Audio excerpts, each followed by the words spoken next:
అట్లూరు మండలము ఎస్ వెంకటాపురం మండల పరిషత్ ప్రాథమిక జిల్లా విద్యాశాఖ అధికారి శంషుద్దీన్ మంగళవారం ఆకస్మిక తనిఖీ చేశారు. ఈ సందర్భంగా గ్రామస్తులు వారికి తమ గోడును విన్నవించుకున్నారు. మా స్కూల్ విలీనం చేయొద్దంటూ చిన్నపల్లె చెన్వాయి బెడుసుపల్లి మలినేనిపట్నం గ్రామస్తులు మా ఊర్లోనే పాఠశాలను కొనసాగేలా చర్యలు తీసుకోవాలని వారు డీఈఓకు విన్నవించుకున్నారు. ఎస్ వెంకటాపురంలోని అన్ని ప్రభుత్వ పాఠశాలను వారు సందర్శించారు.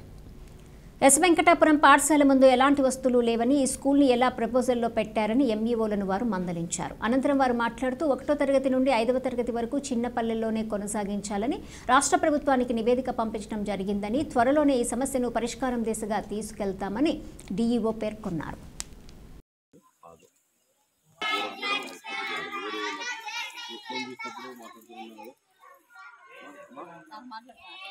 మరి ఒకవేళ ఇదంతా నేను పట్టించుకోకపోతే మాట్లాడతాను అట్లా కాదు.